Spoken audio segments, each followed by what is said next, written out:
Bienvenidos a ACN Noticias, un espacio para conocer la actualidad de la Iglesia en todo el mundo y la realidad de los cristianos que pasan necesidad y que sufren persecución a causa de su fe. Escucharemos 3 historias que nos develan la realidad de la Iglesia en diferentes lugares del mundo. Atendamos. ACN financia un gran paquete de paneles solares para ayudar a la Iglesia Católica en el Líbano y Siria a hacer frente a la crisis energética.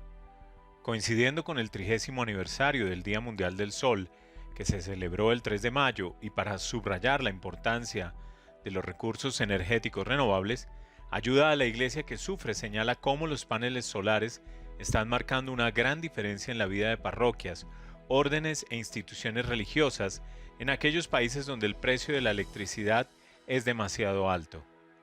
La crisis económica de los últimos años en el Líbano y Siria ha paralizado la vida de sus ciudadanos en muchos aspectos. Muchos productos y suministros que antes se daban por descontados han pasado a tener precios inalcanzables, incluida la electricidad. En Siria, los precios han aumentado en los últimos tiempos hasta un 500%.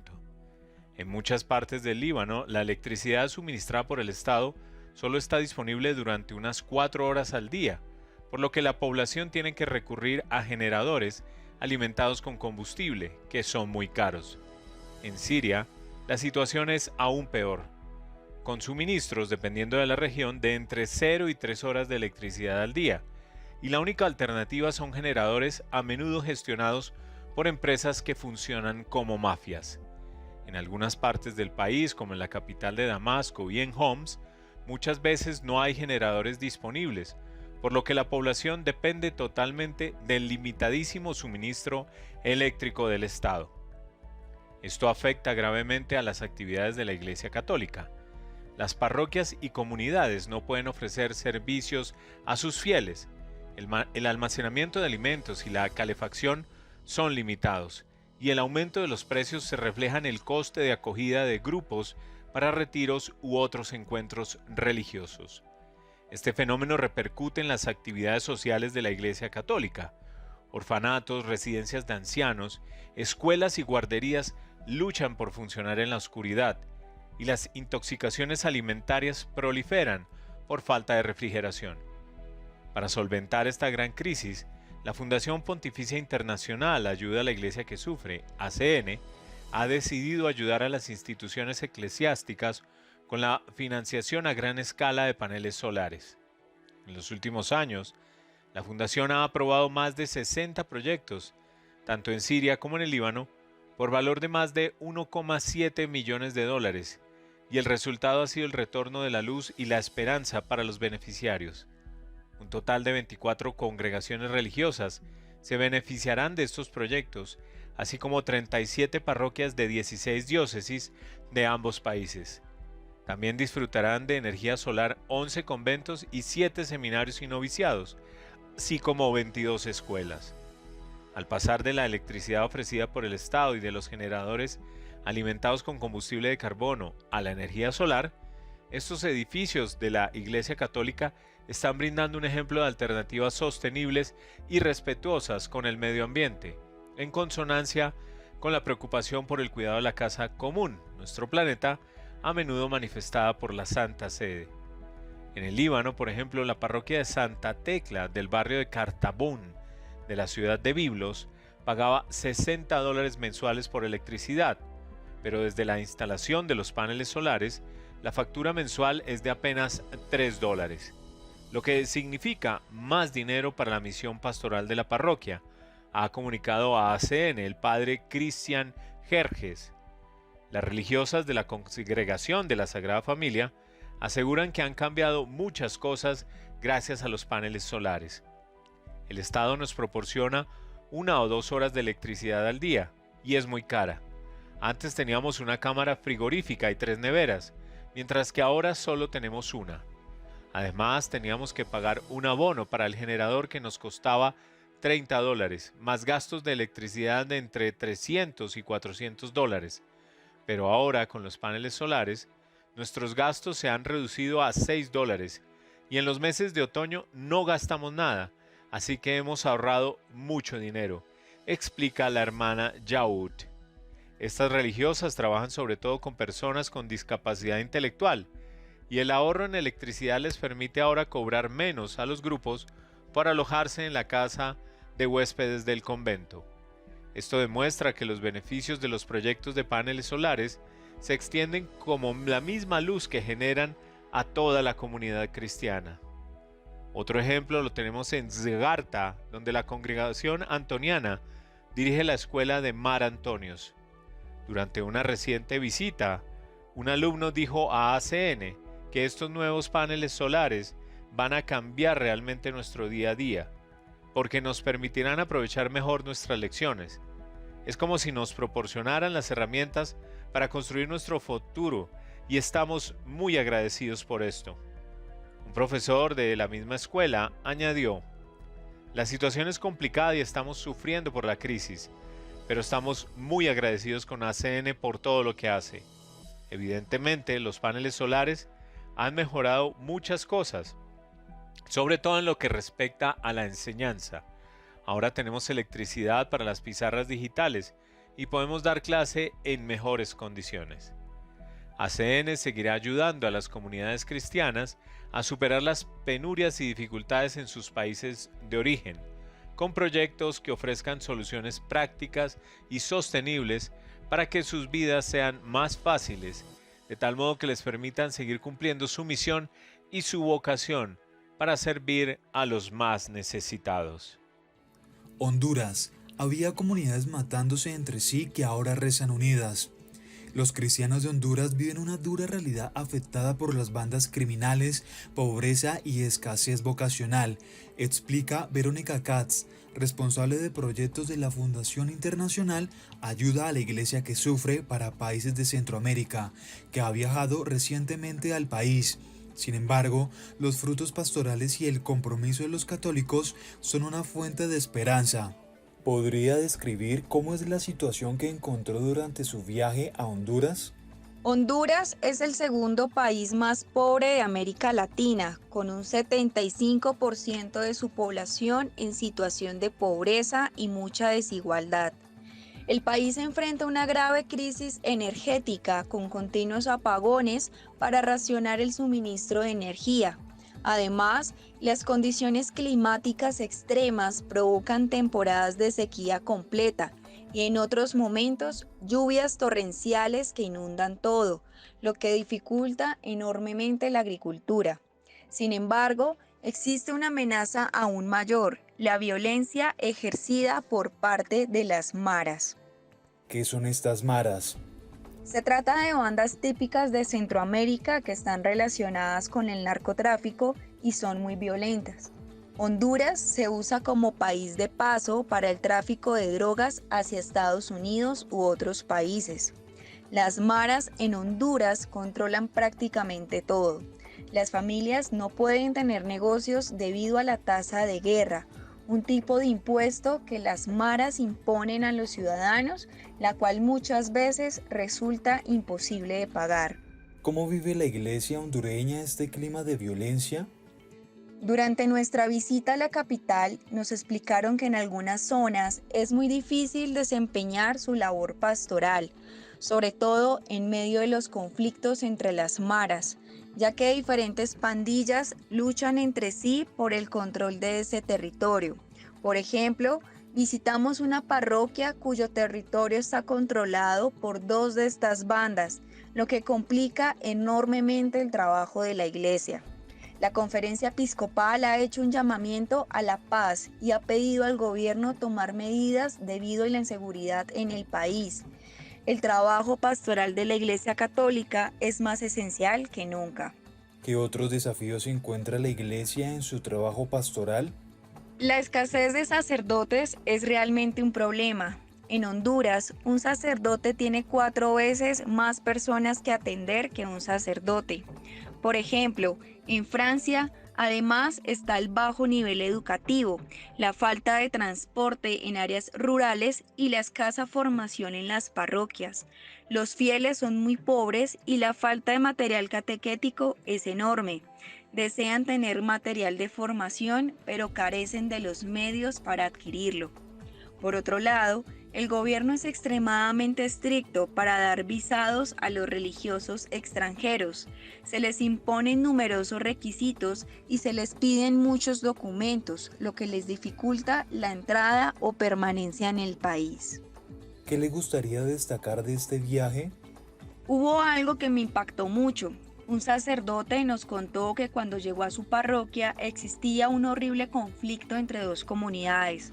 Cuenta que gracias a la oración constante, Dios actuó y ahora estos grupos se han reconciliado. Es increíble imaginarlo. Había comunidades matándose entre sí que ahora rezan unidas. Los hondureños muestran una gran apertura hacia lo divino. Esto es bueno porque buscan de corazón a Dios, pero también los hace receptivos a cualquier persona dispuestas a transmitirles una espiritualidad. Esto implica que pueden ser captados fácilmente por sectas que han proliferado en el país o que buscan respuestas en las prácticas supersticiosas todavía muy presentes en Honduras. ¿A qué se debe este crecimiento de las sectas en Honduras? Los hondureños son gente con muchísima fe, necesitan a Dios. Sin embargo, como he mencionado, hay pocos sacerdotes católicos para ayudar a la gente con sus necesidades espirituales. Los pocos que hay tienen una carga de trabajo enorme. Honduras es el país con mayor porcentaje de protestantes de toda Latinoamérica. Ha experimentado un notable aumento de la presencia de iglesias evangélicas y los protestantes superan en número a los católicos. Además, muchas de estas sectas protestantes están financiadas por grupos en Estados Unidos. Están multiplicando la presencia de pastores para que invadan donde los sacerdotes católicos no llegan o no son tan activos. El católico que solo lo es por tradición y no por convicción, se acaba volviendo parte de esos credos. Hay un gran esfuerzo por parte de la Iglesia Católica por formar a sus fieles ante tanta oferta e invasión de otras confesiones cristianas y sectas. ¿Cómo es el compromiso de los fieles a pesar de todas las dificultades? La mayoría de los católicos están profundamente comprometidos en sus parroquias, participando activamente y colaborando en actividades sociales. Me sorprendió cómo las personas que durante las mañanas trabajan incansablemente en los campos de café o maíz o cuidando animales, después pasan toda la tarde en las parroquias. Llenan sus calendarios con actividades religiosas que ocupan sus tardes por completo. Vimos comunidades llenas de vida y muy organizadas. En lugar de practicar la fe individualmente, la viven juntos, como comunidad, lo cual es muy hermoso. Hay sacerdotes motivados, laicos comprometidos y un cuidado pastoral estructurado, y cuando se da esa combinación, realmente se pueden ver resultados positivos y muchos frutos pastorales. Durante su visita ha supervisado diferentes iniciativas. ¿Qué tipos de proyectos ha llevado a cabo ACN en Honduras? En los últimos 5 años, ACN ha llevado a cabo 65 proyectos en Honduras por casi 1 millón de euros, casi un tercio de ellos para la construcción y rehabilitación de parroquias, capillas rurales y salones parroquiales. También hemos apoyado la formación de agentes pastorales y seminaristas, la ayuda de subsistencia para religiosas, apoyo para material catequético y medios de comunicación, así como la adquisición de vehículos para la misión evangelizadora. Obispos de Burundi. Los asesinatos y las desapariciones por motivos políticos resultan estremecedores. Las violaciones de los derechos humanos están muy extendidas en Burundi, el pequeño país que limita con la gigantesca República Democrática del Congo y que lleva años muy aislado del mundo exterior. Recientemente, los obispos burundeses han llamado la atención sobre los problemas del país, de los que apenas se percata la comunidad internacional. Una crisis de seguridad sacude desde hace décadas a Burundi, un pequeño país africano de unos 13 millones de habitantes.